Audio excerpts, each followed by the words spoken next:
கிடைக்கிறது அன்பாக இருந்தால் கொடுப்பது யாராக இருந்தால் என்ன? அது மனிதர்களாக மட்டும்தான் இருக்கணுமா என்ன? இந்த மாதிரி வாயிலா ஜீவன்களாக கூட இருக்கலாம். இவங்கக்கிட்ட இருக்கிற அன்பு பாசம் அதெல்லாம் இப்போ மனிதர்கள்கிட்ட இருக்கான்னு கேட்டால் இது கேள்விக்குரியதாக இருக்குது.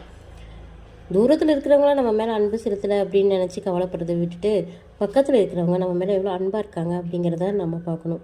வாயிலா ஜீவன் இவங்ககிட்ட இருந்து கிடைக்கிற அன்பு அது ஒரு தனி அலாதி சுகம்தான். இவங்க இப்போ எங்கிட்ட நெருங்க எங்கிட்ட இருந்து ஒரு ஆள் ரொம்ப தூரமாக விலகி போகிறாங்க. மின்னும் என்னை பார்த்தாவே தலை தெரிச்சு ஓடுறா. என்னன்னே எனக்கே தெரிய மாட்டேங்குது. இது எப்படி நான் சரி செய்வேன்? எனக்கு ரொம்ப கஷ்டமாக இருக்குது.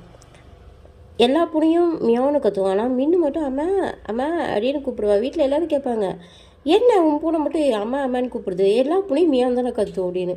நான் சொன்னேன், கடவுள் எனக்கு ஒரு பிள்ளையோ கொடுத்துருக்காரு அப்படின்னு. ஆனால் இன்றைக்கி அவள் என்கிட்ட இருந்து இவ்வளோ டிஸ்டன்ஸ் மெயின்டைன் பண்ணுறா. மனசுக்கு ரொம்ப வேதனையாக இருக்குது. இவர்கிட்ட சொல்லி அழாத நாள் இல்லை. இது எப்படி நான் சரி செய்ய போகிறேன்னு எனக்கு தெரியல. இவ்வளோ பெரிய அழகான வரி இது இல்லையா? கிடைப்பது அன்பாக இருந்தால் கொடுப்பது யாராக இருந்தால் என்ன? அது மனிதர்களாக மட்டும்தான் இருக்கணுமா என்ன? வாயிலாக இந்த ஜீவன்களாக கூட இருக்கலாம். எனக்கு ரொம்ப பிடிச்சிருந்தது இந்த வரி. அதை தான் உங்கள் கூட ஷேர் பண்ணலாம் அப்படின்னு. வீடியோ பிடிச்சிருந்தா மறக்காம சேனல் சப்ஸ்கிரைப் பண்ணிக்கோங்க.